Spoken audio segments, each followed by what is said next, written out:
Bienvenidos, compatriotas de la Patria Grande. Qué placer es darle la bienvenida. 3 minutos nos separan de las 22 horas en la República Argentina y desde la provincia de Buenos Aires, tanto quien les habla como nuestro invitado que están viendo en pantalla, les damos la bienvenida. Un encuentro que en lo personal tenía muchísimas, pero muchísimas ganas de que llegara.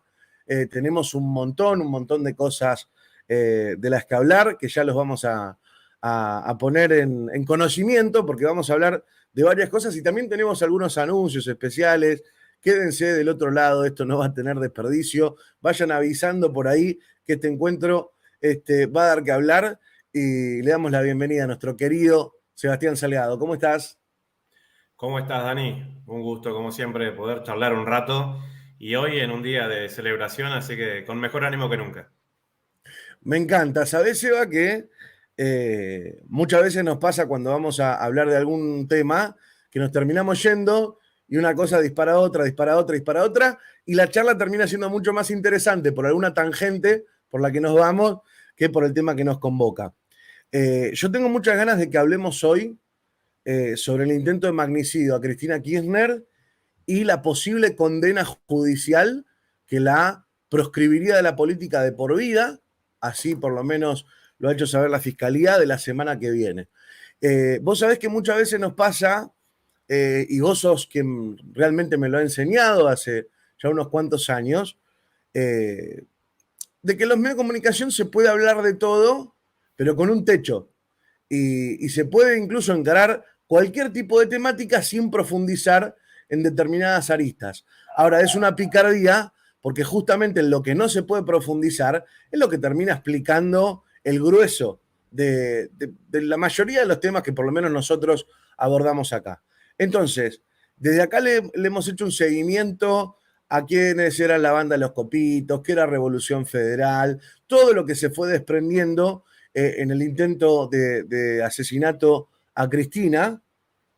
Y hoy por hoy todos los medios de comunicación afines a un proyecto emancipatorio están hablando de un personaje que es Gerardo Milman, que hemos hablado muchísimo de él, no con el caso de Cristina, sino que empezamos a hablar mucho de él con lo que fue el secuestro del avión venezolano, que este hombre Milman, que todo el mundo habla de él como un diputado del partido de Macri, que es lo que menos lo define a este señor, ahora vamos a profundizarlo, que fue el que presenta la denuncia para que retengan ese avión que al final no tenía absolutamente nada, arruinándole la vida 3 meses a toda la tripulación y reteniendo un avión por pedido de los gringos que todavía no ha sido devuelto, tenemos que remarcarlo.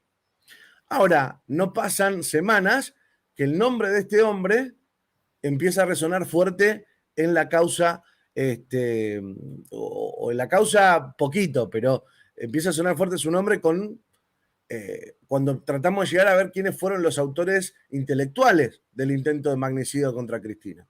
Y acá es donde yo veo el techo, donde yo veo el límite, donde hoy por hoy todo el mundo está hablando de Gerardo Milman y nadie está diciendo lo más importante sobre Gerardo Milman. ¿A qué voy con lo que vos me enseñabas? Vos hace unos cuantos años me dijiste, mirá, Dani, de todo esto vos podés hablar y cuando cruces esta línea vas a empezar a tener problemas, porque no te van a empezar a invitar a ningún lado, porque de alguna forma te vas a transformar en un paria, donde la gente va a tener miedo de hacerte una entrevista o de darte lugar, porque te animás a romper esa gran barrera. Y yo lo estoy viendo clarísimo.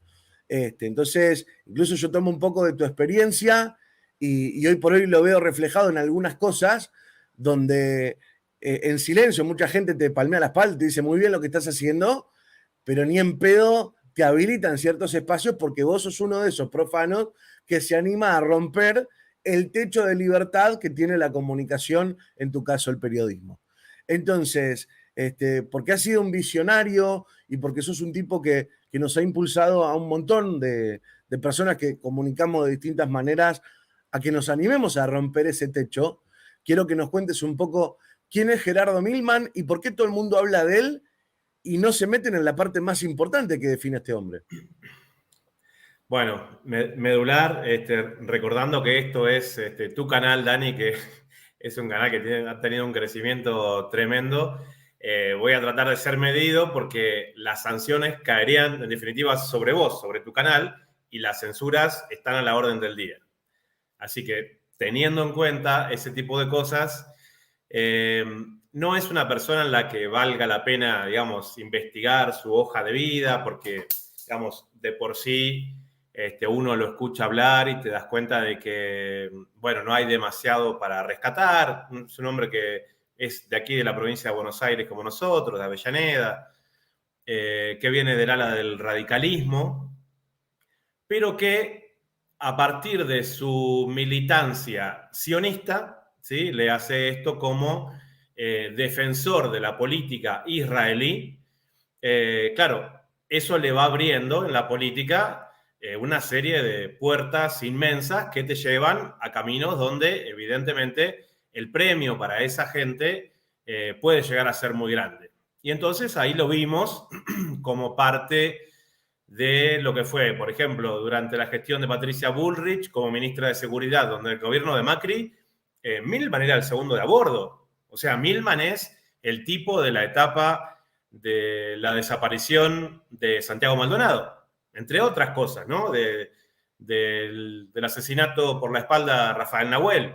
Es uno de esos creadores de esta cosa de decir mapuches terroristas, crear, ¿no?, ese tipo de imaginarios, lógicamente con fines políticos. Pero por sobre todas las cosas, esto tiene sí una pata comercial muy, muy fuerte, que es hacer el lobby dentro de las instituciones de seguridad de Argentina para que compren el armamento a Israel.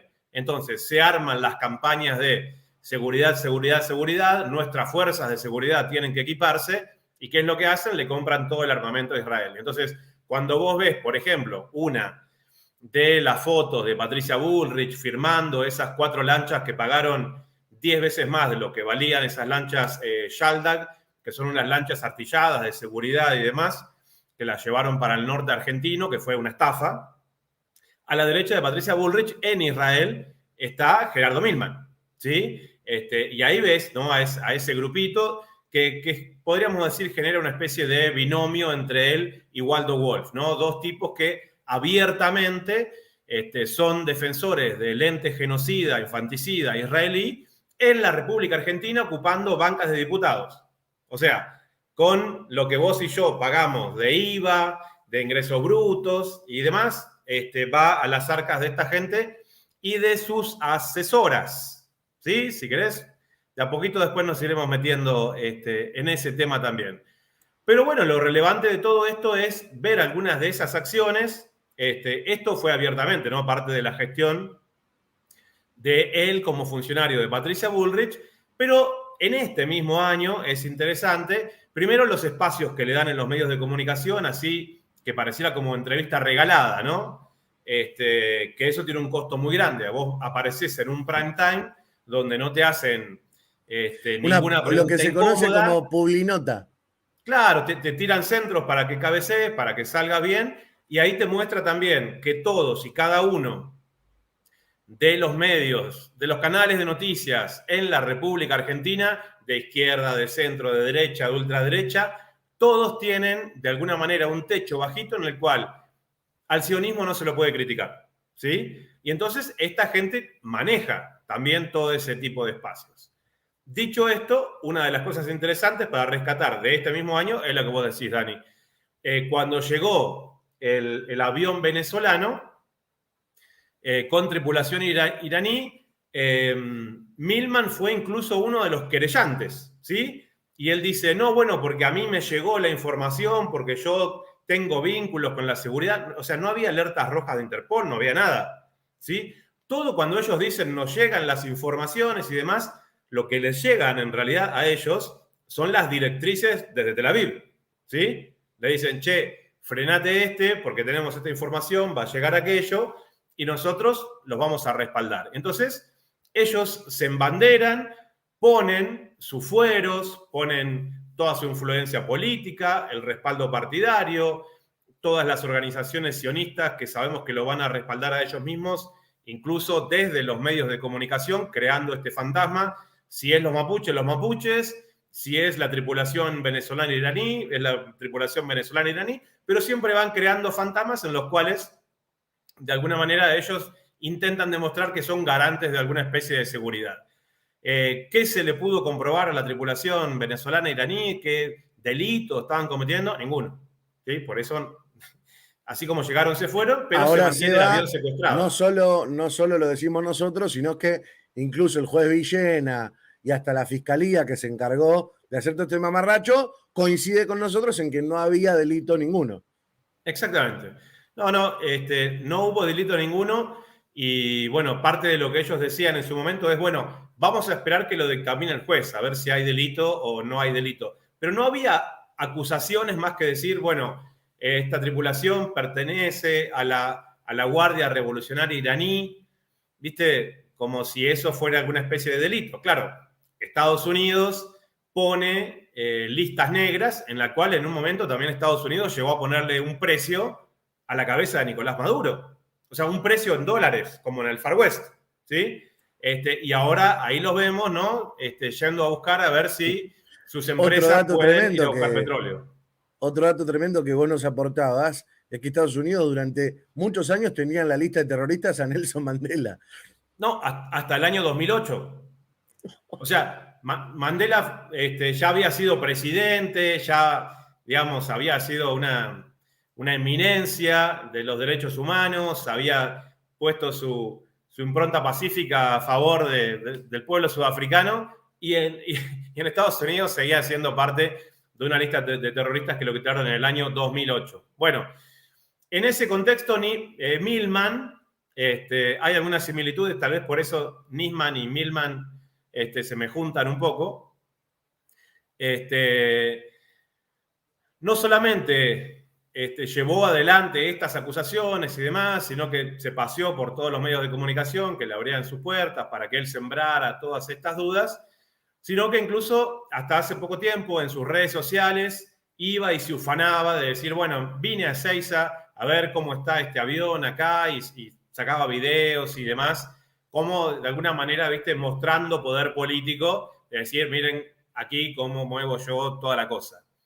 Y bueno, en ese mismo contexto, en este año, primero nos sorprendió un poquito el hecho de cuando se empezaron a ver en el atentado a Cristina Fernández, los días previos, la organización de estos grupos radicalizados, fascistas, violentos, que un día iban con una especie de horca, otro día con bolsas mortuoras, otro día con un muñeco de Cristina para que parezca muerta. Cuando empezábamos a prestar atención en el video, en todas estaba Millman. O sea, un diputado de la Nación participando en todas y cada una de estas manifestaciones de odio que promovían el linchamiento de la vicepresidenta de la República, ¿sí? Porque era contra ella. Esto siempre fue así y lo vimos después en Recoleta, tema que vos has expresado muy bien, Dani. La consigna de esas marchas era muertos, exiliados o presos. Un diputado de la Nación que había sido funcionario participando de una marcha con la consigna muertos, exiliados o presos, refiriéndose a la militancia, porque decía todos, yo me imagino todos los peronistas. Cuando uno ve, ¿sí?, ese grupo de gente y después lo fuimos conociendo, mirá, acá estaba este que ahora conocemos y vamos reconociendo las caras que después fueron parte de esta banda que hizo el intento de magnicidio en Argentina y pensamos, bueno, ¿quién sería el financiador de todo esto? Bueno, a mí me costaría pensar que Millman no estuviera ahí si no tuviera algún rol realmente protagónico en la organización. Y hay que financiar ese tipo de marchas, porque de golpe toda esa logística en redes sociales, las convocatorias, toda la escenificación de muerte que ellos han llevado a cabo frente a la Casa Rosada, sus marchas de antorchas y demás, bueno, eso lleva de alguna manera un gasto importante. Y hay que recordar que durante lo que fue la gestión de Millman en el Ministerio de Seguridad de Patricia Bullrich, la persona que estaba encargada de los gastos reservados, que no tienen que rendir cuentas, era el mismo Millman, ¿sí? Él lo reconoce. él tenía un desembolso de gastos reservados a los cuales no le tenía que rendir cuentas absolutamente a nadie, en ese mismo contexto. Y de golpe una persona que era clase media, como cualquier bonaerense, bueno, se lo empezó a ver en un contexto de autos de lujo, una serie de, vamos a decir, de modo de vida fastuoso que de alguna manera ni siquiera se condice con el sueldo de un diputado de la Nación actualmente. A ver, vamos a hacer una pausa acá, que llegaste Dale. a un lugar que me interesa. Yo lo que les propongo que se den lugar a pensar, que es una gran posibilidad y ahora lo vamos a desarrollar, pero es que el intento de magnicidio contra Cristina no solo que no fue un hecho aislado de Brenda Uliarte y Sabac Montiel, que eran dos loquitos, no solamente era algo que estaba apantallado por la estructura de Revolución Federal que recibió millones de pesos de parte de un empresario amigo de Mauricio Macri, sino que empieza a aparecer la figura de este hombre Gerardo Milman, la figura ineludible, porque si hablamos de Milman hablamos de Patricia Bullrich, y ahí es donde empieza a aparecer los patrocinadores de estos tipos, que son patrocinadores internacionales, y es muy difícil que Bullrich y Milman motoricen algo tan importante como matar a Cristina sin el ok,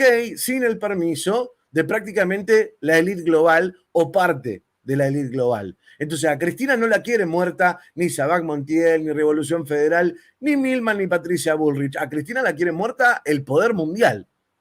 Ahora bien, cuando uno lo ve a Milman, ahora me decís, Seba, si estás de acuerdo o no, pero yo lo que digo es, cuando uno lo ve a Milman, no se piense que estamos hablando de un genio, de un capo, estamos hablando de un hombre que habla con dificultad, que no es ducho para expresarse, un tipo, como decía Seba, que salió de un barrio de la provincia de Buenos Aires como nosotros, pero que de pronto ha sabido mover sus contactos y terminan manejando presupuesto importantísimo, un tipo que en su momento presentó una ley para suspender los derechos constitucionales y poder reprimir a diestra y siniestra, digo, un tipo que recibe información directamente de la CIA o del Mossad, porque si él solito hizo detener el avión venezolano, un servicio de inteligencia desde el exterior lo llamó por teléfono, pero cuando vos lo ves, el tipo es un pelele. Entonces, alguno tranquilamente podría venir y decir, pero mirá si este salame de Milman va a ser el representante de la élite global en Argentina. ¿Qué le contestamos, Seba? No, realmente son gente que ponen en lugares específicos que a nivel republicano son significativos, ¿sí? O sea, la Cámara de Diputados no es poca cosa y prácticamente no hay país que tolere tan abiertamente que esta gente opere, digamos, el 100% de sus acciones a favor de beneficiar a otro país que es Israel, ¿sí? Porque la agenda esta, la del avión, la de los intereses en la Patagonia, ¿sí? Que después ellos, hay que entender por qué atacan a los mapuches. Esa es una agenda israelí.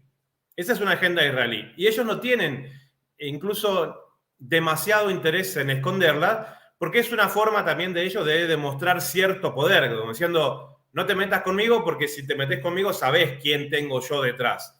Y de esa manera, ¿no? Se pavonean en los canales de televisión, en el propio Congreso. Pero lo que sí es importante decir acá, Dani, es que esta influencia sionista dentro de los tres poderes republicanos en Argentina y en instituciones de muchísimo poder no es algo que está simplemente adscrito a los partidos de derecha o de Macri, ¿sí?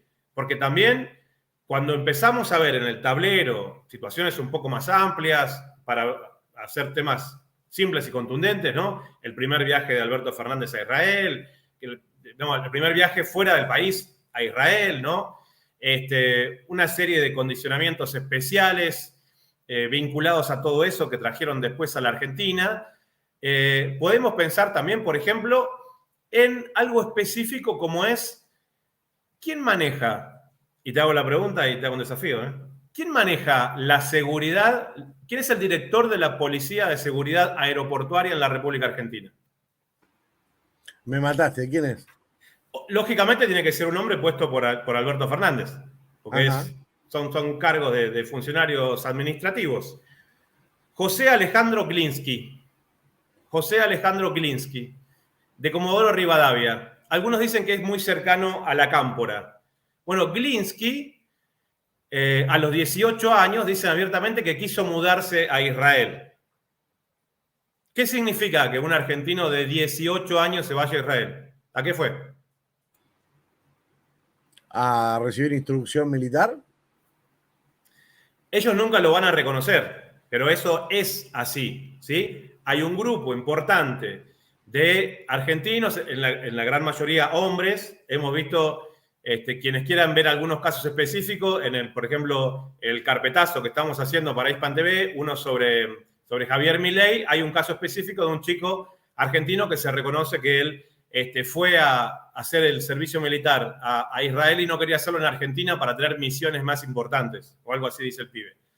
Bueno, para que te des una idea y digamos, no entrar dentro de las conjeturas y demás, este mismo mes, en noviembre, que todavía nos quedan unas horitas, del 2022, José Alejandro Glinsky realizó una conferencia sobre seguridad y terrorismo organizada por la Policía de Seguridad Aeroportuaria en la República Argentina. ¿De dónde es el especialista que trajo el señor Glinsky para hablar de terrorismo y seguridad aeroportuaria?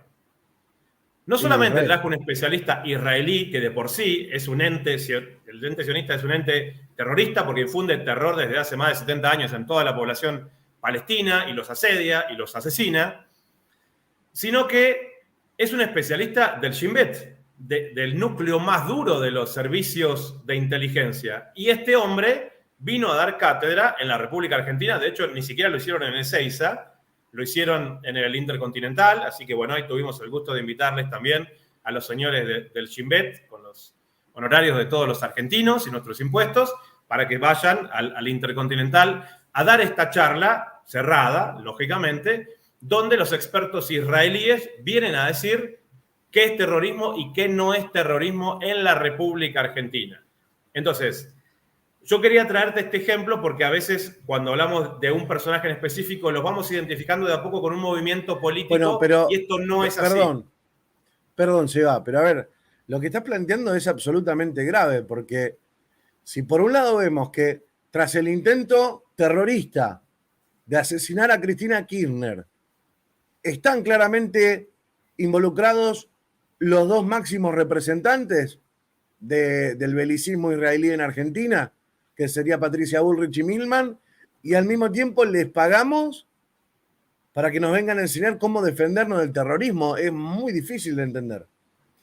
Para que te des una idea, o sea, ellos tienen las llaves de la República Argentina, controlan quién entra, Dani, pero atención, también quién sale de la República Argentina por esa única puerta internacional prácticamente que tenemos, que es el Aeropuerto Internacional de Ezeiza.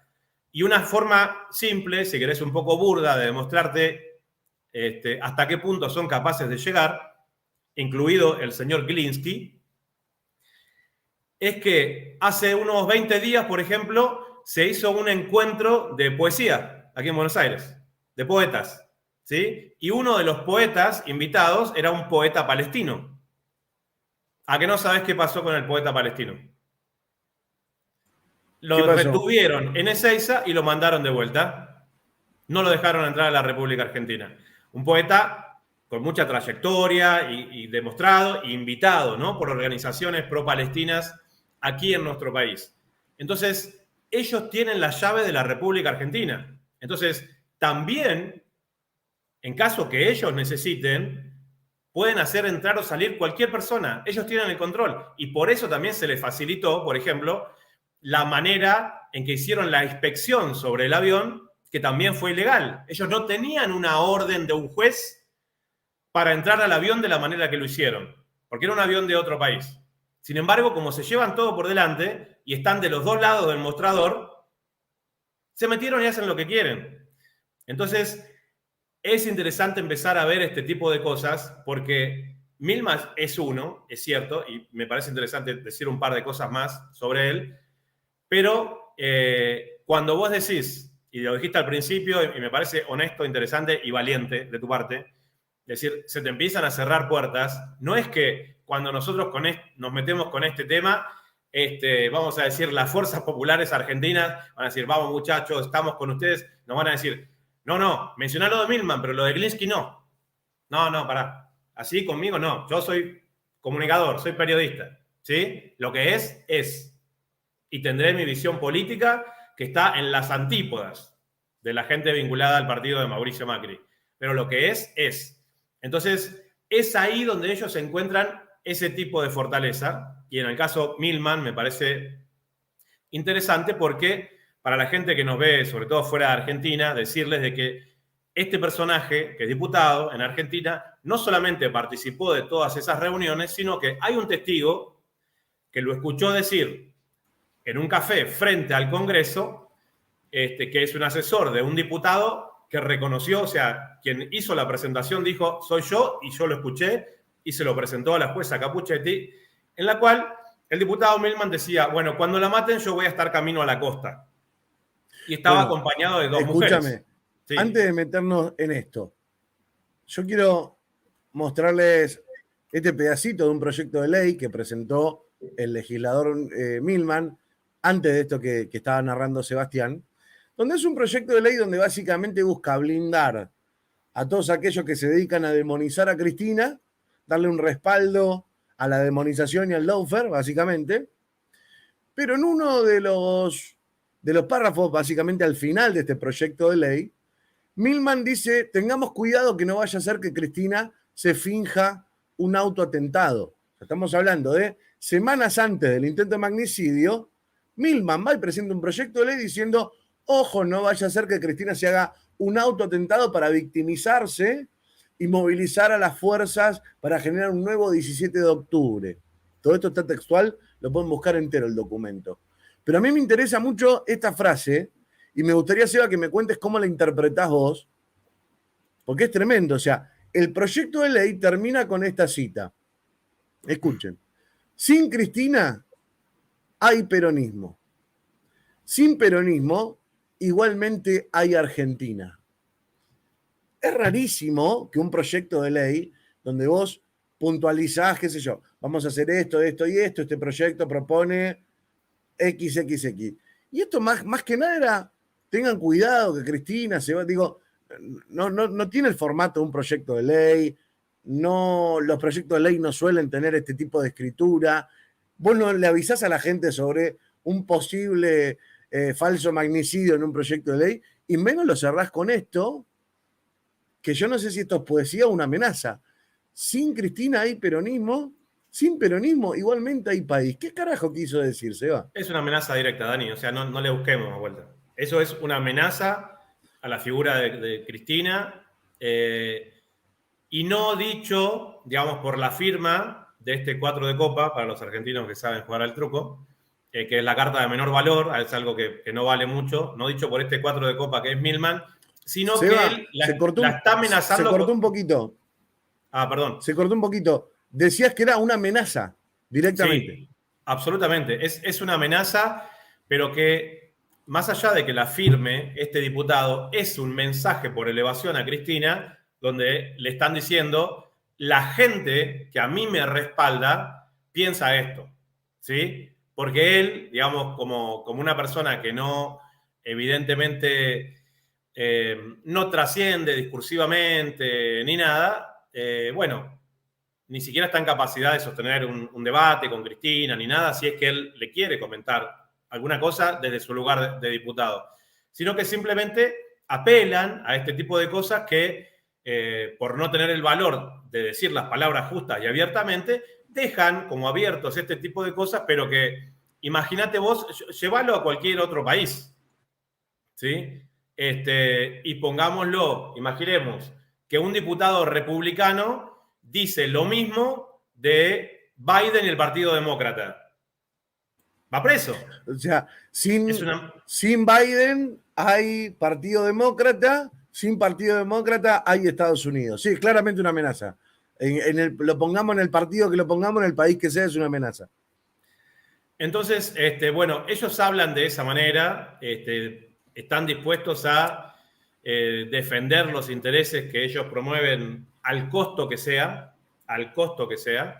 y en ese sentido, bueno, evidentemente hay una falta de, vamos a decir, de arrojo y de valentía en la República Argentina de ver cuánta es la gente realmente que está dispuesta a enfrentar esto. Entonces, lo que vos decías al principio, que es muy cierto, es todo el mundo vincula, ¿no? Una cosa con otra. Ah, esto, Patricia Bullrich y Milman y no sé qué, pero nadie se atreve a decir en los medios corporativos argentinos de decir, detrás de Milman está Israel. Nadie. Porque, en definitiva, vos ves, por ejemplo, no sé, en C5N, ¿no? ¿Cómo se llama el que está después del Gato Silvestre? Pablo Dugan. Pablo Dugan, ¿no? Que es uno de los que arma cosas y que está supuestamente investigando y metido. Si vos ves una entrevista que Pablo Dugan le hizo a Maslatón, que es otro de los representantes sionistas en Argentina, creador de alguna manera de la propia figura de Javier Milei, Maslatón sin ningún tipo de vergüenza le dice en un momento, tranquilo, Dugan, que vos por ahora te venís portando bien. ¿Sí? Como diciendo, el canal es nuestro, vos no te hagas el loco de hasta dónde vas a andar hablando. Y hubo alguno, hasta hace 2 años más o menos, que fue el caso de Tomás Méndez, que primero hizo una pequeña crítica a Israel, tuvo que salir a pedir disculpas a la comunidad judía argentina. Explícamelo, ¿cuál es la vinculación? Y el canal se tomó distancia de eso. Eso fue como un primer strike. Y el segundo es que Tomás Méndez le hizo una operación que él orquestó con un grupo de taxistas a la casa de Patricia Bullrich. A Patricia Bullrich es otra operadora del sionismo, porque no hace falta tener ninguna religión para ser sionista, ¿sí? O sea, Trump, digamos, es cristiano, Biden es católico y los dos son sionistas, ¿sí? Para hablar claro. Clarísimo. Bolsonaro es evangélico y en los actos de Bolsonaro flamean las banderas israelíes, ¿sí? No hace falta tener ninguna religión en específico.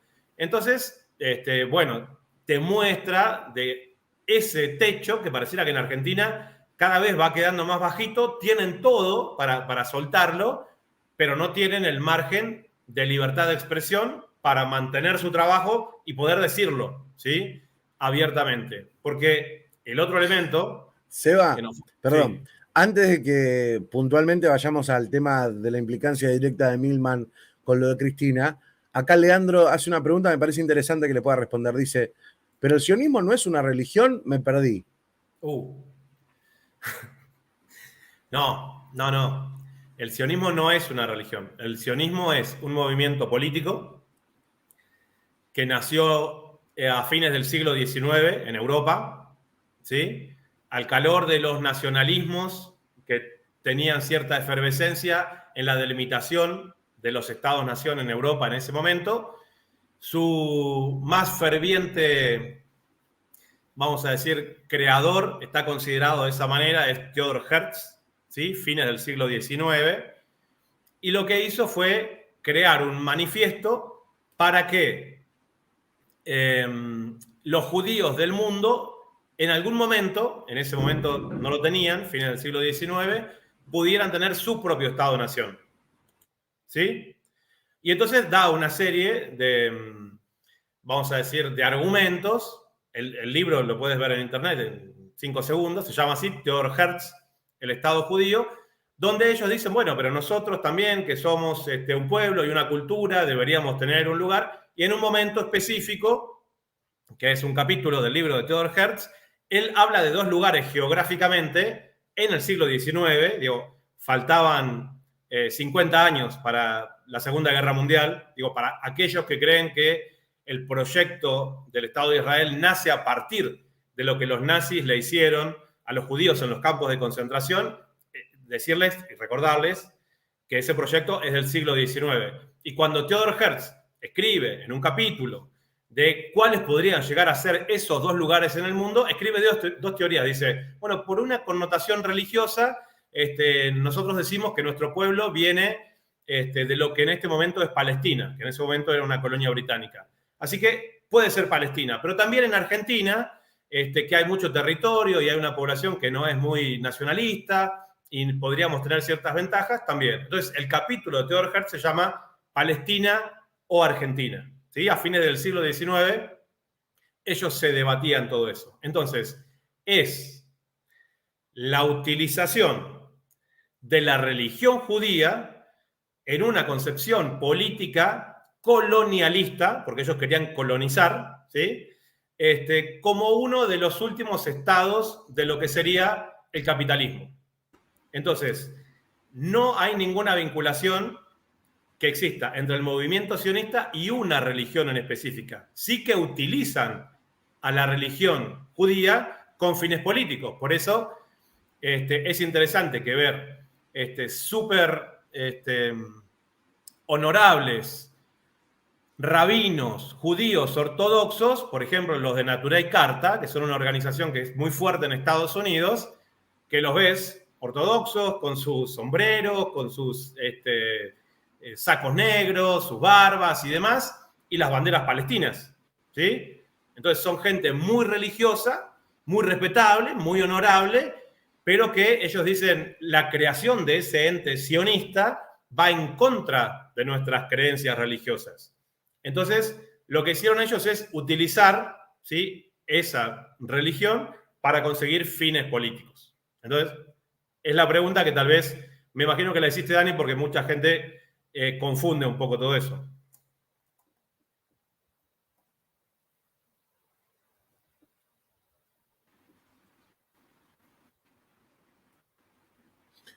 Ahí tuvimos... No sé si me escuchás, Seba. Yo te estoy escuchando, sí, veo que titila un poco mi imagen. ¿Vos me ves? Ahí se está normalizando. Le contamos a la gente del otro lado que hay una tormenta eléctrica que puede ser que nos dé un poquito de delay, pero acá estamos.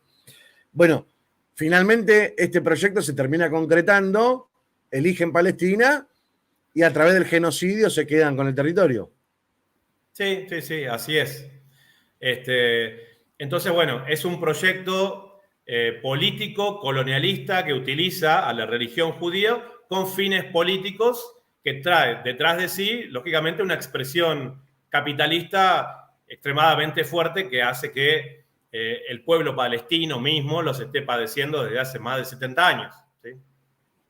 Otra cuestión fundamental es que muchas veces aquellos que se atreven a denunciar las violaciones a los derechos humanos llevadas adelante por el sionismo, te acusan de antisemita. Vamos a poner un caso emblemático que es el de Roger Waters, fundador de Pink Floyd. Él es un activista que vive hablando de los derechos de los palestinos y algunos medios, por ejemplo Infobae, hablan de él como un cantante, como un músico antisemita. Y esto es un error y una aberración planificada, porque si vamos a los rasgos, la cultura, el arraigo con el semitismo, tenés que ir y te vas a encontrar un palestino. Y si uno ve a los funcionarios israelíes, a las voces de mayor defensa del sionismo a nivel internacional, es mucho más anglosajón que lo que tiene que ver con ese territorio geográfico. Entonces, cuando vos te acusan de antisemita, te acusan de judeofobia, nada más lejos de la realidad, porque justamente si hay alguien que está asesinando al día de hoy, incluso matando niños semitas, es el Estado de Israel. Sí, porque hay que recordar también a la gente que nos ve, Dani, que los palestinos son semitas, ¿sí? Los palestinos son semitas, son un pueblo semítico. El primer pueblo semítico que llegó a las orillas del Jordán fueron los fenicios, ¿sí? Y desde ahí, lógicamente, han pasado miles de años, llegó el Islam en un momento, cambian las culturas, pero étnicamente los que están en este momento todavía a orillas del Jordán y son semitas son los palestinos, porque después hay que recordar que... Sí, decime. No, permitime la comparación, porque es igual de absurdo que, por ejemplo, si uno estaba en contra del apartheid en Sudáfrica y criticaba la violencia y la segregación de los blancos, que te digan, vos sos antiafricano. No, estoy en contra de un régimen que somete a los africanos. No soy antiafricano por decir que Sudáfrica en ese momento era un ente que violaba los derechos humanos.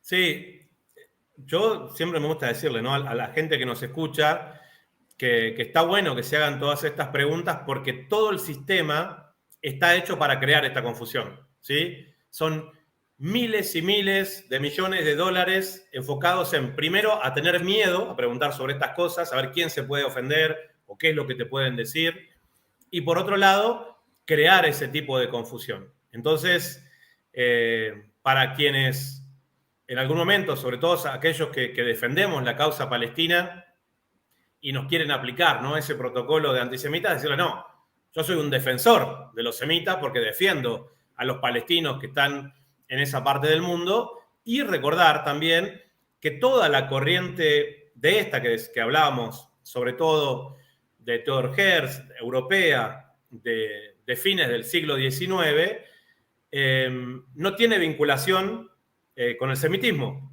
¿sí? Son, vamos a decir, culturas que se volcaron a la religión judía, que no son semitas, que son descendientes de un grupo que fueron los házaros, y ahí vemos las diferencias étnicas, ¿no?, que por eso hoy vemos como a los israelíes como muy parecidos a los europeos, por decirlo de alguna manera. Y son esas corrientes que fueron de Europa, que, digamos, practicaban la religión judía, pero que no tenían vinculación con los pueblos semitas que vivían en las orillas del Jordán. Entonces, lo que usan es como un juego de palabras, que es algo que siguen usando hasta hoy en día, para que ellos acusar a los demás de lo que tienen miedo que los acusen a ellos. Entonces, ellos que son... Otro comentario que me interesa. Agustín Barrios dice, estoy de acuerdo contigo, hay que desbaratar esa unión de judíos porque el propósito es controlar el mundo. No es una unión de judíos. Esa es la trampa. Claro. Tenemos un montón de hermanos y compañeros judíos que luchan con nosotros en contra del sionismo, que es un movimiento político supremacista, fascista, expoliador, pero no son los judíos. Hay que tenerlo claro. Aquí no estamos hablando de un problema de religiones. Todas las religiones del mundo son respetables, honorables, todas las creencias. Yo las interpreto como parte de las culturas mismas, ¿no? Entonces, bueno, si uno nace en una parte del mundo, le toca tener una determinada religión y entenderla como parte de su cultura, y es una cosa linda, ¿sí? Sea donde sea y sea la religión que sea. Acá estamos hablando de otra cosa. Estamos hablando de un movimiento político colonialista que está exterminando a esa cultura semítica que hoy se expresa a través del pueblo palestino. Y entonces van creando y cambiando, generando confusiones para permitir la continuidad de ese genocidio que sigue en este mismo momento. O sea, en este momento que nosotros estamos hablando, hay niños palestinos en cárceles israelíes, que sería el equivalente a los ingleses que nos robaron las Malvinas a nosotros, si ahí hubieran quedado población argentina, que los británicos agarraran a niños argentinos de Malvinas y los meten presos. En el mejor de los casos, porque también los matan. Sí, sí. Hay cientos de niños y niñas palestinas presos. Entonces, es interesante porque cuando esta gente va ocupando estos lugares, también se aferran de lo más sagrado que tenemos los pueblos latinoamericanos, que es nuestra cultura y nuestra historia. Entonces, vos fíjate, ¿qué es lo que decían estos pibitos que intentaron matar a Cristina? Me convierto en San Martín, ¿viste? Entonces, ellos buscan embarrar con su mierda lo más sagrado que nosotros tenemos. Y cuando ves a muchos de los sionistas, lo que ellos hacen, dicen, hay que acusar a tal de traición a la patria. Estos tipos que trabajan para Israel utilizando, ¿sí?, los poderes de la República en Argentina, quieren acusar a otro de traición a la patria. Entonces, en el momento en que les llegue a ellos, ¿sí?, la denuncia por traición a la patria, ellos van a decir, pero me vas a acusar justamente de lo que yo estaba acusando a aquel otro. Entonces, esto, Dani, a nivel de inteligencia, se llama un trabajo de contrainteligencia, ¿sí? Entonces, ellos se van a pasar acusando, los sionistas en Argentina, de traición a la patria a aquel otro, de antisemita a esto, y son ellos los que matan a los semitas palestinos. Entonces, se van cubriendo, van generando confusión vamos a decir, la finitud de las palabras que tenemos. Fíjate vos, para dar un ejemplo que esté vinculado, pero no necesariamente con el sionismo, los libertarios. Lo que ellos buscan es coartar libertades, ¿sí? Que el pueblo tenga menos libertades, que el pueblo esté expuesto a los designios del sistema financiero. Entonces, para eso ellos se llaman libertarios. Deberían llamarse, no sé, los opresores o algo por el estilo. Pero, sin embargo, toman esas palabras en el sentido contrario para crear una especie de confusión. Es genial. Bueno, la última, Seba, la última, y ahora sí nos metemos con el tema de Milman, que es importante. Pero fíjate lo que dice Douglas. Esta te va a tocar de cerca. Le soy sincero, Cristina haciendo el coso con Irán fue un error. Ser enemigos del Mossad no es bueno. Te nismean mal. Aguante Palestina, pero hay consecuencias serias en ir contra el sionismo. Bueno, en esa frase es un poco lo que estábamos hablando. Es, reconozco quién es quién, pero no te metas con ellos. ¿Sí? Porque, a ver, para la gente que nos ve fuera de Argentina, ¿qué es lo que está diciendo este colega que nos está mirando? Él está diciendo, lo que fue el acuerdo de entendimiento entre Argentina e Irán, en el cual se hizo durante el gobierno de Cristina Fernández y el presidente Ahmadinejad en la República Islámica de Irán, a través del cual la República Argentina le solicita a Irán de que los acusados del Poder Judicial argentino, que acusaron a altos funcionarios iraníes, puedan ir a tomarles declaración a Irán, ¿sí? Y que después vean si esas declaraciones iban a tener vinculación jurídica o no. Tal vez podía ser información para el juez o para el fiscal.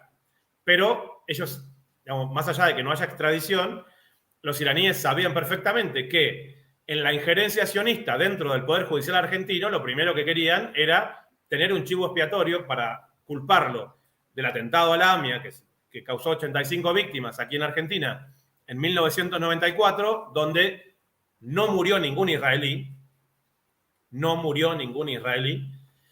y cerrar el caso con eso. Porque cuanto más se sigue investigando de ese caso, más vinculaciones se encuentran con Tel Aviv. Entonces, cuando Cristina hace ese acuerdo de entendimiento en el marco de lo que se iban a cumplir como 20 años del atentado a la AMIA, en el 2004, bueno, primero la AMIA en Argentina dijo, no, qué bueno, sí, y ahora los acusados van a tener que dar declaraciones, y les llegó el llamado de Tel Aviv diciendo, no, muchachos, digan que no porque no nos conviene, que no hablen. El propio fiscal Nisman festejó y a las 48 horas se transformó en el baluarte del no al memorándum. Así fue. Entonces, bueno, en Argentina de alguna manera nos hemos dado cuenta desde hace mucho tiempo el nivel de vulnerabilidad al que estamos siendo expuestos, y no solo a través de la injerencia, sino a través de los poderes fácticos. O sea, Israel es el país que abiertamente vota en contra de nosotros por el tema Malvinas. Israel es el país que le vende misiles a los británicos para instalar en Malvinas. O sea, si los británicos tienen misiles, ¿qué es? Para que nos ataquen a nuestro territorio continental. Si no, ¿para qué van a tener una base de misiles instaladas ahí? Bueno, esos misiles se los vende Israel. Israel no es un amigo de Argentina, ¿sí? Lo podemos ver en los foros internacionales. Sin embargo, crean una corriente de opinión en donde en Argentina está prohibido criticarlo. Y uno de sus grandes promotores en la Cámara de Diputados de la Nación es el diputado Gerardo Milman, como una de sus expresiones básicas pero consolidadas, por todo lo que hemos dicho antes. Vamos a las pruebas. ¿Qué se encontró que vincula directamente a Gerardo Milman con el intento de magnicidio a Cristina? Primero, Dani, cuando este testigo dijo que lo había visto en ese bar, lo negaron rotundamente. No, vamos siempre, pero ese día no estábamos, ni él ni sus dos acompañantes femeninas. Dicho esto, que ellos niegan absolutamente, lo que aparecen son las cámaras de seguridad. Es decir, mirá, acá estás entrando, saliendo del bar donde dijiste que ese día no estabas. Una vez, primero que era una declaración bajo juramento, ¿sí? Entonces, las acompañantes, cuando dijeron nunca estuvimos ahí, si las acompañantes dicen nunca estuvimos, es porque Milman les dice, no vayan a reconocer que estuvieron ahí. Bajo juramento, estas acompañantes, una de ellas, una ex Miss Argentina, una mujer muy guapa, podemos entender, muy bella, que había sido parte de los servicios de inteligencia durante la gestión de Milman en seguridad, que había sido parte fundamental de los servicios de inteligencia argentinos, una Miss Argentina, durante la gestión de Milman en seguridad con Patricia Bullrich, que también tenían acceso a esos fondos reservados y que, bueno, casualmente en ese mismo año abrieron una especie de compañía vinculada a la estética, ¿sí? Así que ese año fue un año muy próspero para las asistentes de Milman. Bajo juramento dijeron que ellas no habían estado. Cuando les muestran el video y la jueza Capuchetti comprueba de que están mintiendo bajo juramento, ahí deberían haber pasado a ser investigadas a otro nivel. Se me están escapando algunos términos jurídicos específicos, pero mentir bajo juramento es un tema extremadamente delicado, ¿sí? Porque si vos no tenés nada que ocultar, bueno, vos decís, estuve en el café, pero lo que están diciendo es irrelevante. Entonces, bueno, ahí hay, más allá de todos los indicios en los cuales él mostramos que tenía vinculaciones con esta gente, bueno, una cierta conexión extremadamente compleja. Hemos visto un despilfarro de dinero que nos recordó mucho a la vida licenciosa como tenía el fiscal Nisman, ¿sí? Yo no sé, Dani, si la gente que nos está viendo, si le decimos la palabra tremendo pony, ¿qué se imaginarán? Bueno, vos sabés que, cuando yo lo vi en un titular, lo primero que pensé es, se fueron al carajo lo de esta revista, ¿cómo le van a poner tremendo pony a la chica? Cuando entro a ver la nota, ella misma se hace llamar tremendo pony. ¿Vos podés poner, aunque sea una foto, Dani, o algo así? Bueno, otra de las asistentes de Milman, que no es la Miss Argentina, bueno, de alguna manera es una chica que se promociona a sí misma en redes sociales como tremendo pony. Yo no sé cómo explicarlo para que no parezca que uno está diciendo algo despectivo, porque un pony es una cosa bajita, ¿sí? Y la cosa tremenda como muy bella, vamos a decir, por decir algo. Y entonces esta chica se reconoce a sí misma como tremendo pony, como exhibiéndose en redes sociales por ser extremadamente voluptuosa y supongo que bajita. Es una imagen que yo vi en la televisión acá en Argentina. Es parte también del staff de Milman, como lo es también... A ver, perdón, para que quede claro. Estamos hablando de que este hombre está rodeado de asesoras que todas están vinculadas con el mundo de la moda, de la estética o de la exhibición del cuerpo femenino, y que cuando él era la segunda persona más importante en seguridad, porque era el vice de Patricia Bullrich, ponía a administrar el presupuesto de seguridad a una Miss Argentina, a Tremendo Pony y a todas chicas que ganaron concursos de belleza y que vienen de ese palo, que digo, no vamos a ser prejuiciosos, pero nos daría la sensación de que ser Miss Argentina no te habilita para administrar el presupuesto de la fuerza de seguridad de un país. Son algunas cositas que han ido saliendo porque hay que recordar, Dani, que en todo el lobby que él hace vinculado al tema del armamento, para que el gobierno argentino en sus diferentes instancias le compre a Israel, él también estaba promocionando, entre otras cosas, un auto de altísima gama que pertenecía a una empresa de blindajes. O sea, él indirectamente, seguramente, intentaba ofrecer al gobierno argentino autos blindados. En uno de esos autos blindados que pertenecía a una empresa, detienen a otra mujer, no hace tanto tiempo, y la policía le pide sus papeles. Esta mujer dice, yo no tengo los papeles de este auto, me lo están prestando, lo estoy manejando, y esperen que haga un llamado telefónico. ¿Quién es el que llama a la policía de la ciudad de Buenos Aires para decirle, libérenla, es mi esposa? El diputado Milman, nuevamente, que parece que andaba en un auto vinculado, o que era de su posesión, no podemos decir su propiedad, de esta empresa que fabrica los autos blindados o que blindan a los autos estándares, ¿no? Que nos muestra un poco más el perfil un poco más completo de esta persona. Bueno, quedó probado que no era su esposa. Quizás era una de sus tantas parejas, pero su esposa no era. No, para nada, para nada. Bueno, nos recuerda un poco, ¿no?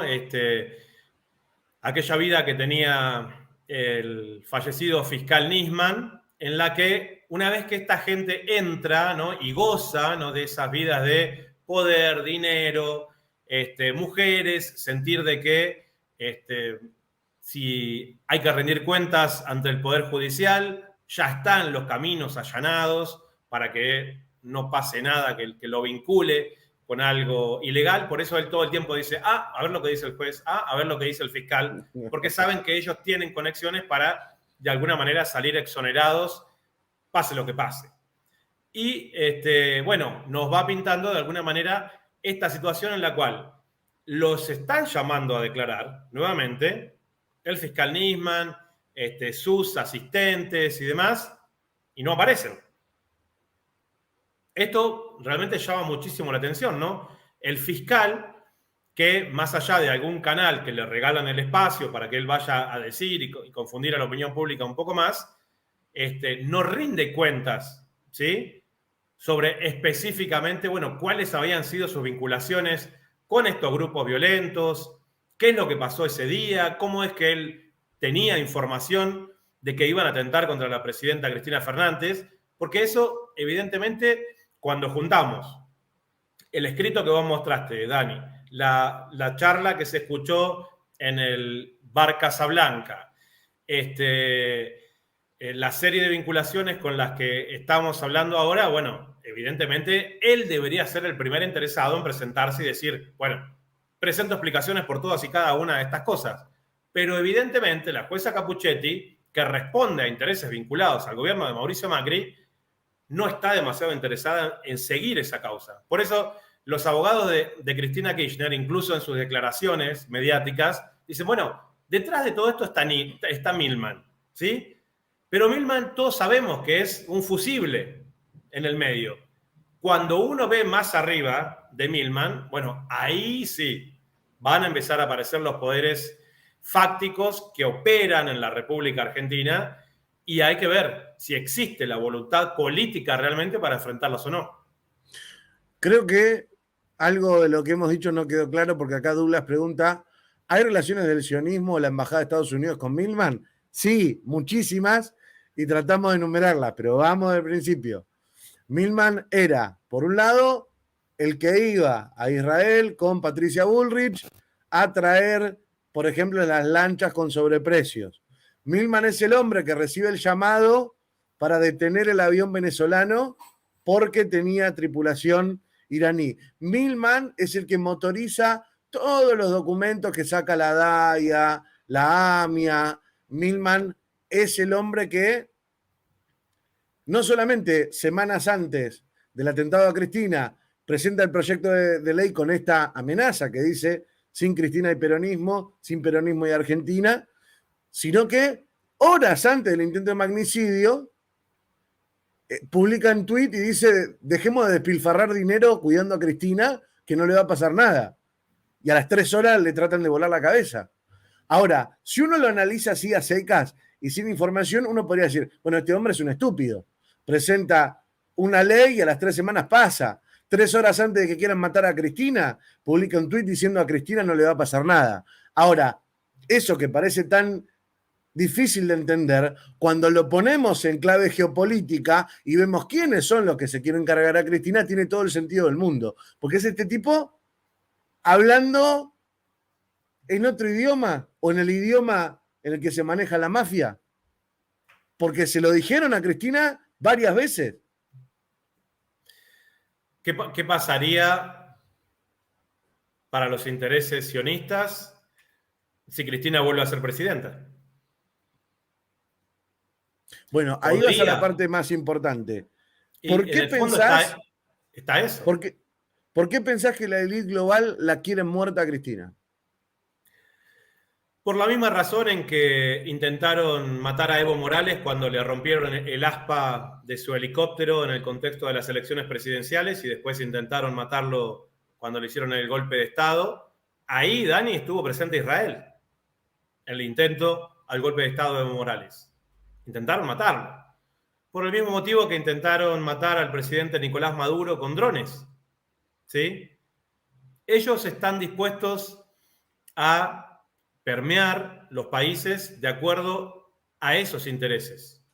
Y cuando aparecen líderes populares en nuestra región, generan un factor de resistencia, si se quiere, al cual evidentemente ellos ni siquiera están dispuestos a negociar, están dispuestos a llevarse los puestos. Entonces, en la República Argentina, yo estoy como bastante impactado, Dani, de que este intento de magnicidio, que sigue siendo tema internacional, en Argentina se ningunea. Y si se ningunea es porque no se quiere hablar de eso. Porque en cuanto se tira un poquito de la piola, en el intento de magnicidio, dejaron muchos cabos sueltos. ¿Sí? Evidentemente, tienen mucho poder, pero son propensos a cometer errores también dentro Bueno, de sus proyectos la políticos. impunidad muchas veces lo lleva a cometer, a dejar los dedos marcados.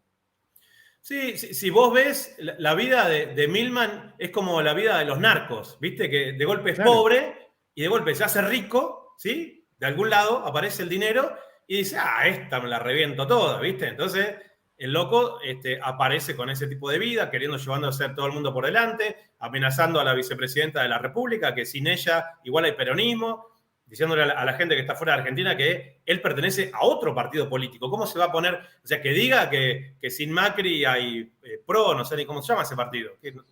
¿Cómo se llama? Juntos por el cambio. Junto por el cambio. Pero vos no te ponés como un diputado de la nación a hacer un tipo de comentario sobre eso, sobre la fuerza política oficialista. No podés, salvo que estés dispuesto a hacer el fusible que esté amenazando, ¿sí? A la propia presidenta. Y la palabra Igual sin esto, es sin. Sin Cristina es sin Cristina. claro, claro, claro. O No, sea, lo digo, hoy estamos con Néstor o sin Néstor. sí, Néstor, Estamos sin Néstor porque falleció. ¿Sí? totalmente. Si no sería candidato, pero estamos sin Néstor. ¿Sí? Queda su legado, quedan muchas cosas buenas. Pero estamos con Cristina. ¿Sí? Porque ella es la vicepresidenta de la República. No, no, pero además que si lo lees en clave internacional, es el poder diciéndote, puedo llegar a permitir que esté el peronismo y que gobierne el peronismo, pero no bajo la conducción de esta mujer. Nosotros, exactamente. Es una manera buena de graficarlo. Ellos están buscando un peronismo como el de Menem. Totalmente. Ese peronismo. Que casualmente los dos atentados terroristas de la embajada y de AMIA fueron durante la presidencia de Menem, cuando ellos manejaban absolutamente todos los servicios de inteligencia. El otro día lo escuchaba el pájaro Salinas, que lo estuviste entrevistando recientemente, que decía algo que a mí me impactó, que dijo, cuando se perpetra el atentado y mueren 85 argentinos, Menem en un discurso le da las condolencias al primer ministro israelí. No, es increíble. Cuando había un atentado en Argentina y murieron argentinos, le daba condolencias a alguien de otro país. Las condolencias no sería nada, sino que le dio el espacio, como si fuera una embajada israelí, donde operaron los servicios de inteligencia israelíes, quitaron a los servicios argentinos, incluso a los rescatistas, y bueno, evidentemente ellos fabricaron sus pruebas, generaron todo este montaje del cual todavía hoy somos víctimas como argentinos y argentinas, ¿no? Nos quedan muchos anuncios, Seba, para plantear, así que te propongo que cerremos este tema con la última. Evidentemente, Cristina está viva, pero van, y esto lo pronosticaba el diario Clarín, que decía, se me fue el textual, pero era también en tono muy amenazante, que decía, el disparo que no salió y el fallo que sí iba a salir. Diciendo, no la pudimos matar físicamente, pero la vamos a proscribir políticamente. El diario más vendido de la República Argentina amenazando con este tenor. El disparo que no salió y el fallo que sí iba a salir.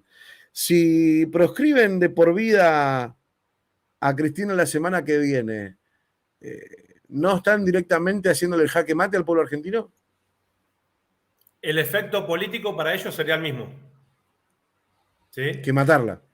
Claro, porque el objetivo para ellos es que no vuelva a ser presidenta. Es así. Y hoy por hoy, más allá de todo lo que puedan decir, más allá incluso de las visiones políticas, Cristina es la candidata individualmente que más votos junta y por lejos de cualquier otro candidato de manera individual de todas las fuerzas políticas. Entonces, es una figura extremadamente presidenciable. Si sale un fallo en los próximos días en la cual ella quedara proscripta, como lo hicieron con Lula en Brasil en algún momento, bueno, creo que deberíamos repensar si lo que estamos viviendo en la República Argentina es o no una democracia. Coincido plenamente. Y que es algo que en todo caso habrá que disputar en las calles, porque nos estarán robando realmente la voluntad de decidir. Acá le agradecemos a Nalva que nos dice, Cristina, entre la bala que no salió y el fallo que saldrá, el diario Clarín ya sabe qué es lo que van a decidir los jueces, a menos que el que decide sea el diario Clarín y le está diciendo al juez cómo tiene que fallar, no sería la primera vez. Seba, hablando de Patricia Bullrich y de algunos de los temas que estuvimos hablando, déjame contar a la gente que has estrenado un nuevo ciclo en la pantalla de Hispan TV que se llama Carpetazo, que es de mis favoritos. Acá en Argentina, por lo menos, esto del carpetazo es cuando vos tenés un prontuario y alguien lo pone arriba de la mesa, te carpeteó, te tiró un carpetazo. Todos tus antecedentes, todos juntos. Y vos has sacado este programa maravilloso, creo que ya van por la 5ª emisión, que es Carpetazo, donde vas a carpetear a figuras destacadas de la política latinoamericana. Contame un poco. Sí, que en realidad es información pública. Obviamente hacemos muchos días de investigación para ver qué publicamos y qué no, pero vamos siguiendo lo que es la línea de vida, ¿sí? De estas figuras públicas vinculadas a la política, que de alguna manera son actores principales de los designios de muchos gobiernos en diferentes lugares, ¿no? Entonces, mencionábamos a Patricia Bullrich porque de alguna manera es la jefa política de Milman. Y cuando uno ve la historia de vida de Patricia Bullrich, empezaba, y parte de la investigación, hay parte que es pública, y ahora que lo pienso, y hay otra que hacemos individualmente como periodistas, me han contado gente aquí en Buenos Aires que la veían en la década del 70 con el cufille palestino, ¿sí? Claro. En las reuniones pro-palestinas. Entonces, cuando vemos dónde está Patricia Bullrich hoy, yo no creo en ese tipo de metamorfosis, ¿no? Donde una persona cambie tanto, sino entender que siempre fue un agente, ¿sí?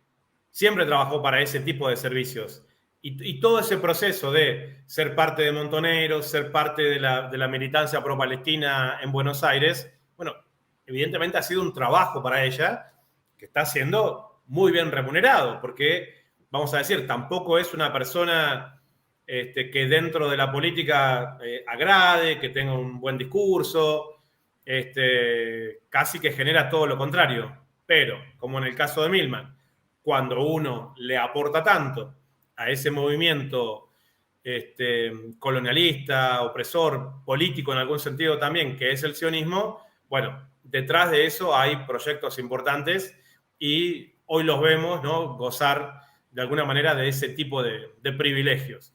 Y el caso de Patricia Bullrich es uno, que cuando uno va haciendo, ¿no?, toda su línea de vida, asusta un poco. Entonces, nos muestra que esta mujer que quiere ser candidata a presidenta de la República Argentina también, bueno, si hizo todo esto en su vida, ¿qué sería como presidenta? Claro. La semana pasada hicimos uno sobre Volodymyr Zelensky y mostramos también cómo fue la creación mediática de un personaje para ser presidente, ¿sí? Ahí en el canal de YouTube de Espantevelos lo van a poder ver, pero Ahí les que dejé en el chat, ahí les dejé el link para que vayan a ver otro de los que despertó polémica, que es el de Bukele. sí, el de Bukele levantó mucha polémica, a mí me pareció muy interesante porque hay que reconocer que hay, vamos a decir, colegas, compañeros políticos de militancias de centro izquierda, que apoyan la gestión de Bukele y dicen, bueno, es un presidente que puso orden en El Salvador, enfrentando a las maras, que sabemos que son estos grupos que de alguna manera también han sido víctimas, ¿no?, de ese proceso migratorio doloroso del Salvador, sobre todo a Los Ángeles, y que después regresan con una cultura diferente, vinculada al desarraigo, en muchos casos también a grupos delincuenciales, y que lo que hizo Bukele es, ante la duda, meter a todos presos, ¿sí? Entonces, hay una situación en las cárceles donde se vulneran a diario los derechos humanos y una suma de detenciones arbitrarias donde por el simple hecho de tener un tatuaje, sea del barrio 18 o de la Mara Salvatrucha, te vas preso también. Entonces, bueno, hay Con gente el financiamiento del FMI y tomando con los militares el Congreso, ¿no? Pequeño sí, detalle. no, pero digamos, también es otro que aplica este proceso de decir, aquí hay una inseguridad total, tenemos que rearmar a nuestras Fuerzas Armadas y aquí en Bukele, igual que Patricia Bullrich, le compra todo el armamento para la seguridad interior. A Israel. Bueno, Exactamente. nuestro amigo Edison decía que le recordaba los comienzos de Uribe en Colombia. Exactamente. Sí, sí, sí. Bueno, tal vez, no sé, puede haber gente en El Salvador que uno entiende, ¿no? Si de golpe vivían en un país muy inseguro y vos tenés un comercio y te sentís más seguro, tal vez pueden apoyar ese proyecto político. Pero yo creo que hay que ver a la gente que pertenece a las pandillas como víctimas también, ¿no? De algunos procesos políticos. Algunos son muchachitos de 15 años, ¿sí? Hay que entender eso. Y lo que hace Bukele es decir, no les vamos a dar ni siquiera un vaso de agua, no les vamos a dar de comer, no van a ver la luz del sol. Y mucha gente dentro del progresismo, de la socialdemocracia, no sé qué, aplaudiendo. Es el tipo que llevó el Bitcoin como moneda de curso legal a El Salvador y promueve como dos salvadores, ¿no? Entonces, que el Bitcoin prácticamente fundaron otra ciudad donde lógicamente crean como una especie de paraíso fiscal donde nadie pregunta nada y vos llevas en Bitcoin plata que puede ser del narcotráfico y te compras tu casa en El Salvador. Bueno, esa es la impronta de Bukele, que tal vez puede haber generado una situación de mayor resguardo vinculado a la seguridad, que puede haber tal vez agilizado lo que es no sé, la distribución de divisas electrónicas en El Salvador, si es que eso es bueno, pero desde el punto de vista de derechos humanos, realmente está cometiendo un delito importante. Absolutamente. Bueno, ¿sabés que hablando de violadores de derechos humanos me interesa mucho y no quiero que se pase la oportunidad? Estamos en pleno mundial. Hubo varios batacazos, por ejemplo, Japón le ganó a Alemania y otros partidos así que se van dando con resultados sorpresivos. Y uno que impactó y de manera realmente negativa para nosotros los argentinos fue el primer partido de Argentina en el Mundial contra Arabia Saudita, que nos ganan 2-1, complicándonos la fase de grupo. Finalmente hoy Argentina se clasificó en primer lugar. Encima vemos que México y Polonia le ganan tranquilamente, así que Digo, dicen los que saben que 1000 veces juega Argentina contra Arabia y 999 gana Argentina y esa tocó para Arabia Saudita. Y a mí me pareció interesante varias cosas. Primero, la cantidad de saudíes que había en Qatar. Incluso algunos cuentan que van los días de partido y se vuelven a Arabia Saudita y después vuelven para el siguiente.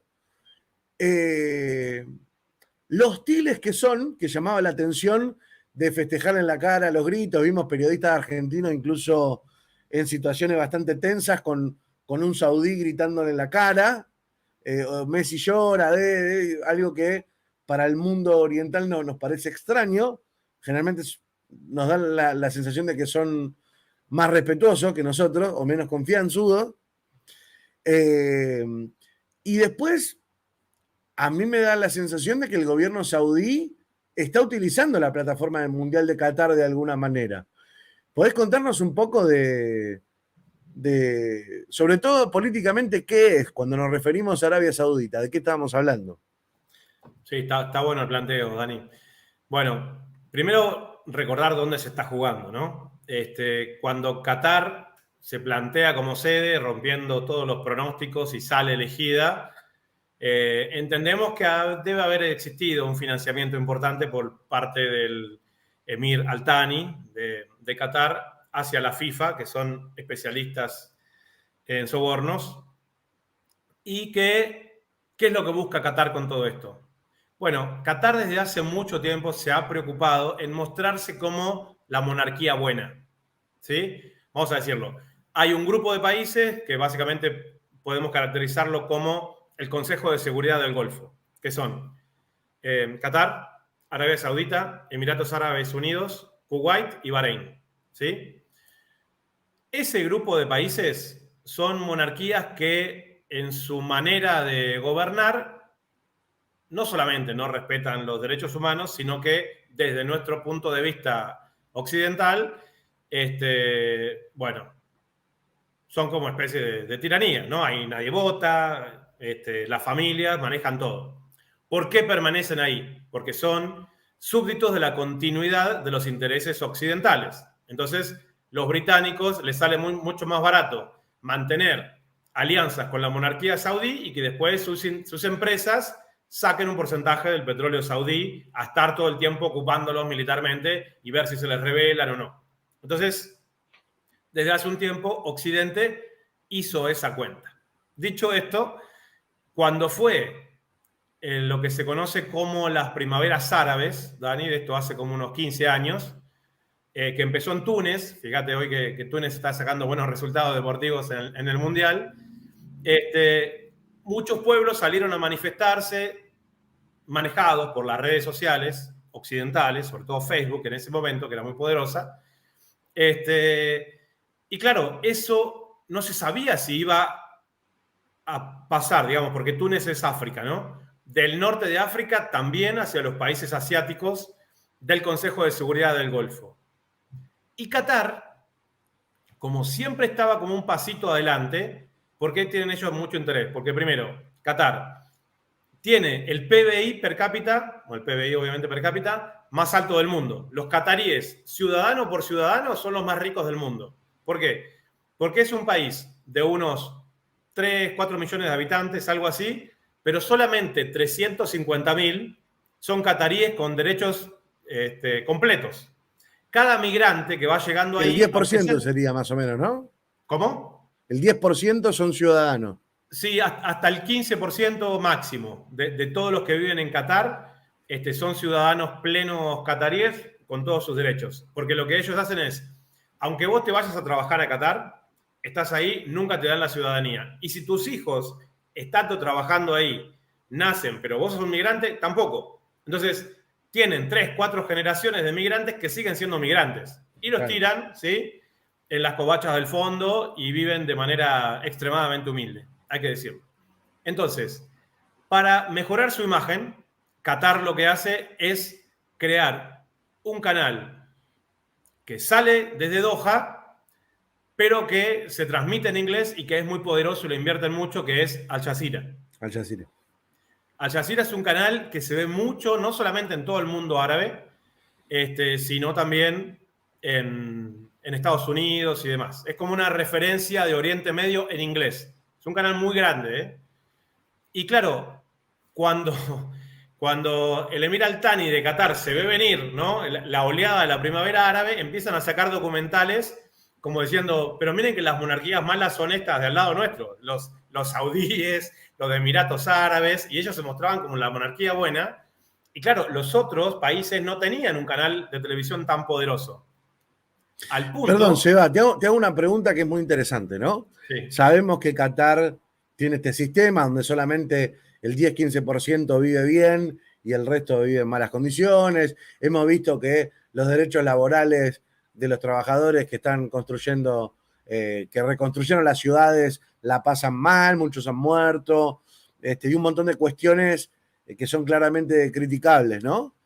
Pero al mismo tiempo confunde porque, por ejemplo, tenían una periodista estrella en Al Jazeera, que es su sistema propagandístico, si querés, a una mujer palestina que la terminaron asesinando por justamente mostrar un montón de cuestiones. Al Jazeera, en algunos de sus contenidos, cuestiona abiertamente el sionismo, de manera que nosotros ni soñamos en nuestro medio de comunicación No, claro. algún día poder llegar a ver. Incluso vemos también gente muy poderosa que conspiró en contra del Mundial de Qatar. Entonces, digo, es muy difícil entender qué lugar ocupa. Ayúdanos un poco. Mira, nosotros, igual Dani, en América Latina siempre se ha mantenido un distanciamiento. Hoy me hizo reír mucho una burrada que dijo Matías Martín. Yo estaba viendo el partido en la televisión pública, ¿sí? Sí. No me gusta ver TIC, lo estaba viendo en la televisión pública. Y terminando el partido, Matías Martín, que es un connotadísimo relator deportivo argentino de cultura y de entretenimiento, Sebastián haciendo Salgado haciendo alusión. amigos. ¿Eh? Sebastián Salgado haciendo amigos, everywhere. Sí. Hablaba de Arabia Saudita, lo mismo, haciendo un comentario. Dice, porque el país africano hizo un primer gran partido ganándonos a nosotros, y bueno, después fue vencido. Un poquito lo que decías vos al principio. Y yo digo, el principal comentarista del Mundial, que se supone que debería haber estudiado, dice que Arabia Saudita es un país africano. Y lo dijo por la televisión pública, con el prime time de audiencia. Entonces, digo, no sabe dónde están parados y son los tipos que manejan esto. Y sobre todo que Qatar es un país limítrofe con Arabia Saudita. O sea, si hay un país que rodea a Qatar es Arabia Saudita. Qatar de Arabia Saudita, por eso vos decías, van y vienen, van al partido y vuelven, porque lo más lejos que podés estar de Arabia Saudita estando en Qatar son 20 kilómetros. Qatar es una peninsulita así chiquitita, no es nada. Y está rodeado por un poco de mar y Arabia Saudita. Y eso me hizo pensar también en el distanciamiento y en la ignorancia, ¿no?, que hay sobre todo este tipo de cosas, para que el principal comentarista diga que Arabia Saudita es un país africano. Y sobre todo porque es el epicentro del lugar de donde es el Mundial, ¿no? Prácticamente es el país más cercano a Qatar.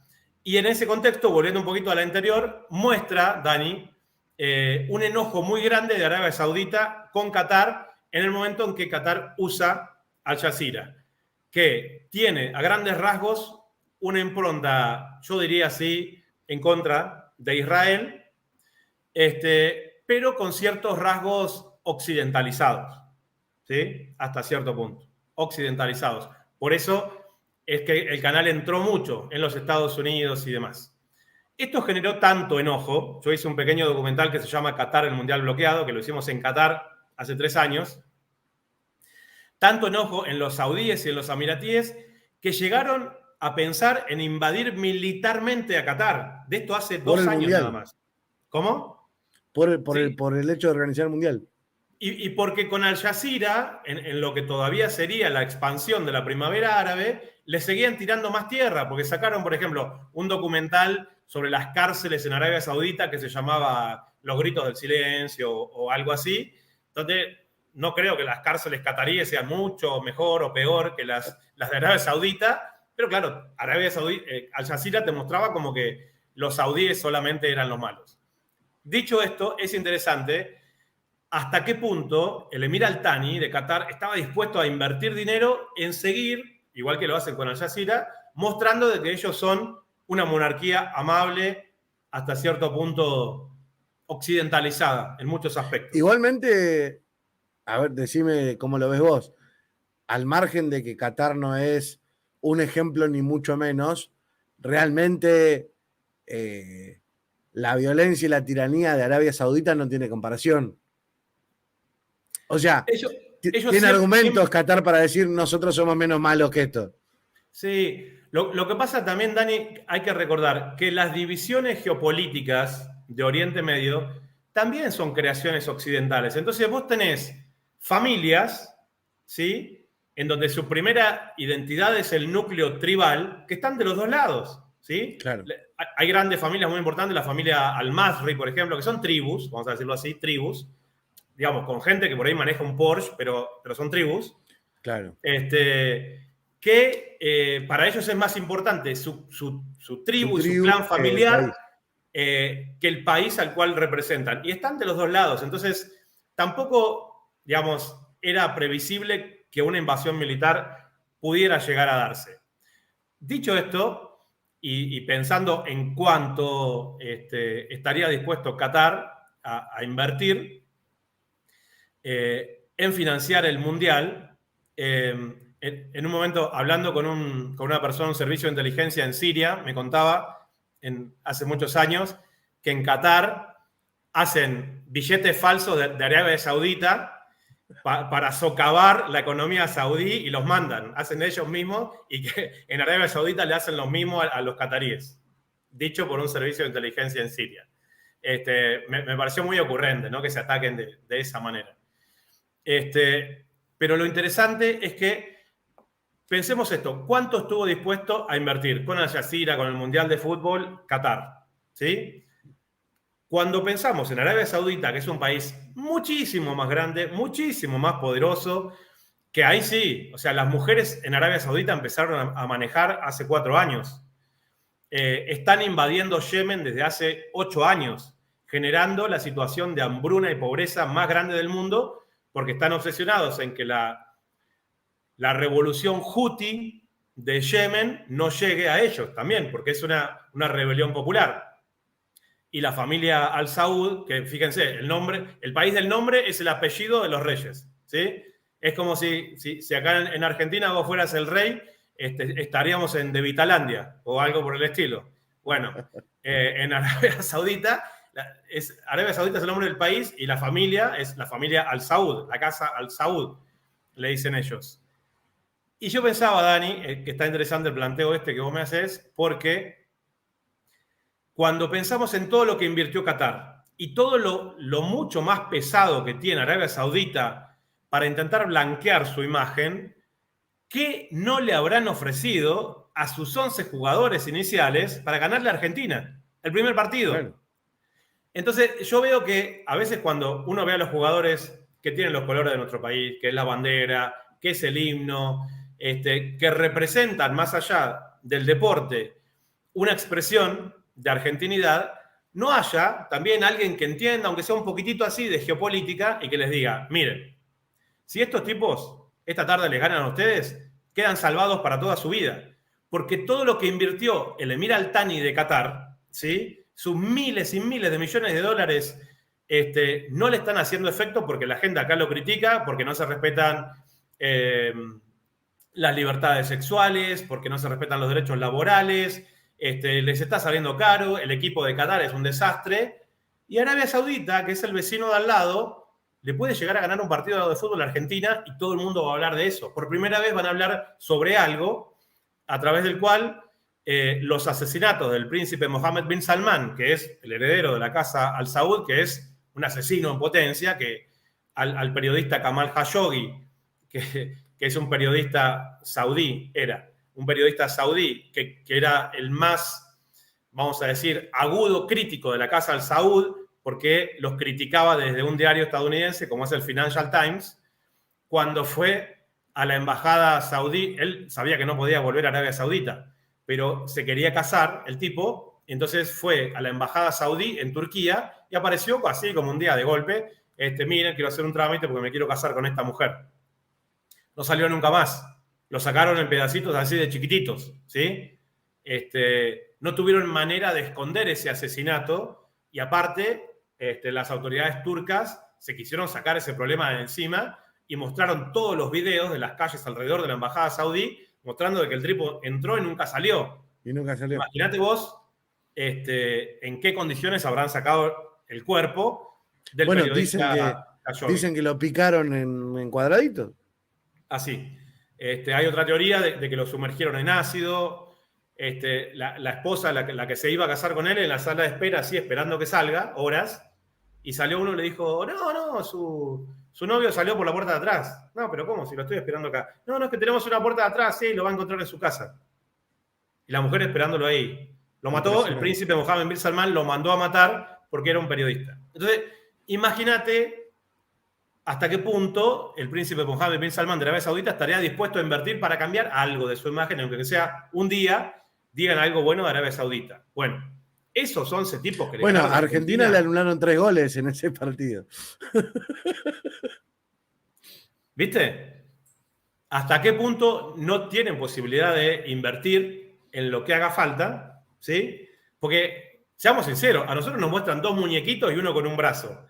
Eso te lo hago yo con el Photoshop. O sea, y te muestran 2 muñequitos y te dicen que eso es la representación exactamente de lo que estaba pasando ahí. Bueno, no me gusta.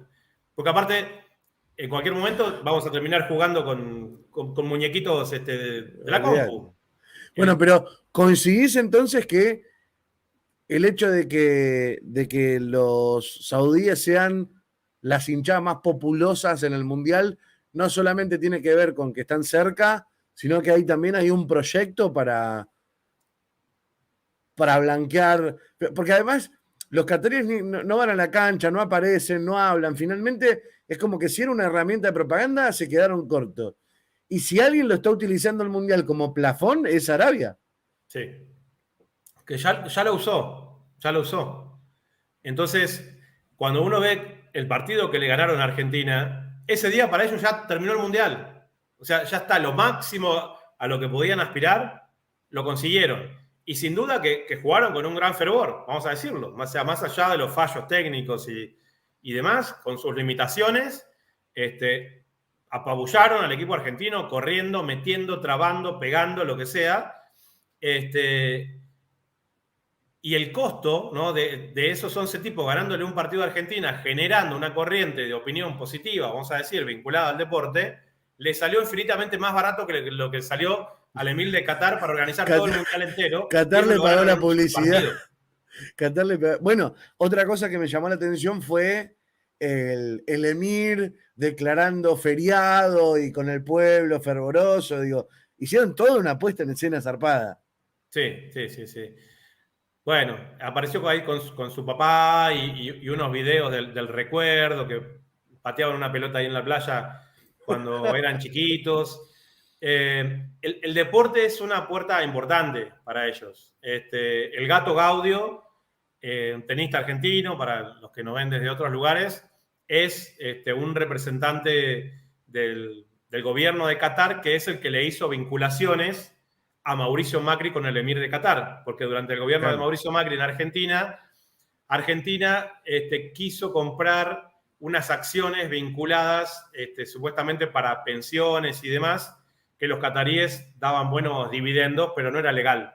Y entonces la vicepresidenta Michetti en ese momento firmó unas cosas que después dijo que no pasaban. Es verdad. Sí.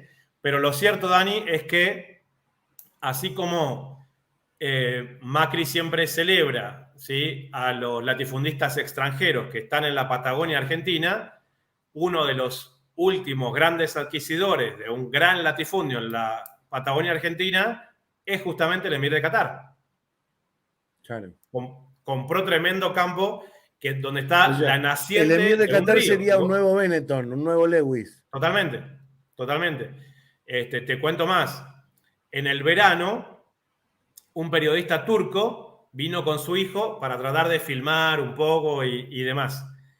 Y salieron los gauchos argentinos que trabajan para el Emir de Qatar en la Patagonia y los cruzaron. Y este tipo, bueno, no pudo excusarse, habrá dicho que era turista, que eso se había perdido, pero era evidente, me lo imagino, iría con 20 cámaras y demás. Y los tipos, ¿sabés lo que le hicieron al periodista turco? Esto hace 6 meses, acá en Argentina. Le pegaron al caballo, el caballo salió desbocado, el tipo se enganchó el pie con el estribo y el caballo lo llevó como 200 metros enganchado. Sobrevivió de casualidad el periodista turco. Nadie habla de eso en Argentina. Pero esto pasó hace 6 meses porque el tipo, claro, podía sacar un informe muy fuerte en el contexto del Mundial sobre la compra de este lugar, porque hay que decir, Dani, Qatar no tiene ni una gota de agua dulce, ¿eh? No hay un solo río en Qatar. Cero. O sea, ¿de dónde saca agua dulce Qatar? Es cero. Desalinizan el agua del mar y compran agua. Y de golpe, el emir de Qatar compra un gran latifundio en la Patagonia donde está la naciente de un río. Imagínate lo que eso significa. Donde brota debajo del agua el agua dulce, ahí se compró un campo el tipo. Entonces, bueno, son algunos aspectos interesantes para tener en cuenta a la hora de dimensionar lo que significan estos temas del Mundial, el deporte y la política. Vamos con los anuncios, Eva. A ver, estás. Bueno, hemos presentado acá, tuvimos el honor de hacer la presentación de Conflictos, que es tu ciclo por Almayadín en español, una vez por semana profundizando en temas de alta geopolítica. Estás con Carpetazo, que estuvimos conversando por la pantalla de Hispan TV, y se vienen otras cositas, ¿nos querés contar? Bueno, estamos con muchas ganas de empezar un proyecto, Dani. Estuvimos juntándonos esta semana un poco en el contexto de hacer un video con el tema tuyo, de conflictos, que ya pronto tenemos ganas de estrenar. Y teníamos la intención de hacer algo que nos convoque con el desenfado que a veces merecen las conversaciones por fuera de las estructuras mediáticas, ¿no? Y en este contexto en que nos agarra el verano acá en Sudamérica, estamos con muchas ganas de hacer un espacio donde podamos hablar con la libertad de que hablamos siempre nosotros dos, abriendo el micrófono y la comunicación con quienes quieran acompañarnos, pero que al mismo tiempo tengamos una agenda absolutamente abierta con lo que esté pasando en cada momento, y que también podamos tener invitados. Así que estamos pensando en un nombre que de alguna manera en Europa suena como algo despectivo, pero que a nosotros nos divierte mucho, que es este concepto de sudacas, como le dicen a muchos sudamericanos, sobre todo en España, que nos gusta y sentimos orgullo de ser sudamericanos. Entonces estamos pensando en un espacio, por lo menos una vez por semana, que dure todo el verano, donde vos y yo podamos charlar así libremente, que sea Verano Sudaca. Se viene entonces Verano Sudaca. Para mí es un orgullo encarar este primer proyecto juntos. Si bien nos ven conversar seguido, vamos a acompañarlos durante todo el verano sudamericano con Verano Sudaca. Y para vernos, se tienen que suscribir al canal de Data Urgente, que está acá abajo. Primer renglón de la descripción dice suscribite a Data Urgente. Pinchás, te suscribís y vas a poder ver el estreno, que es dentro de muy poquito. Le tenemos mucha fe a este ciclo. Lo vamos a adelantar. En diciembre estrenamos. En diciembre estrenamos y van a poder vernos charlar sobre estas cosas, pero sobre otras que ni se imaginan. Vamos a tener algunos invitados, vamos a tener sorpresas, nos vamos a permitir incluso vincular la geopolítica con cuestiones que ni se imaginan, nada, tenemos preparado un montón de cosas. Así que lo más importante es que se suscriban ahí al canal de Data Urgente y nos acompañen en Verano Sudaca, que nos van a ver conversando bastante y también con invitados que no se dan ni una idea, y van a ver que van a disfrutar cómo vamos a interactuar con los otros ciclos.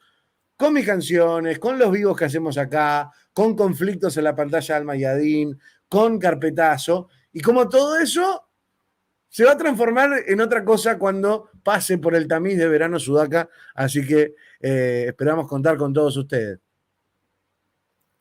Así es, Dani. Bueno, con ganas siempre de hacer cosas nuevas, tratando de trabajar siempre por la libertad de expresión, que es un tema muy delicado en este momento, ahora que hemos visto que representantes de Julian Assange están dando una vuelta por Latinoamérica para concientizar, ¿no?, de lo que significa esa detención. Bueno, para nosotros es un referente que respetamos muchísimo y que entendemos, más allá que el acceso a la información que nosotros a veces podemos tener, lo que nos gusta es compartirlo, ¿sí? De eso se trata, eso es hacer periodismo, y cuando pensamos en la comunicación, en una concepción popular, simplemente queremos ser francos, queremos ser honestos, que no lo hacemos por ningún interés que vaya más allá justamente de romper la censura que existe en este momento.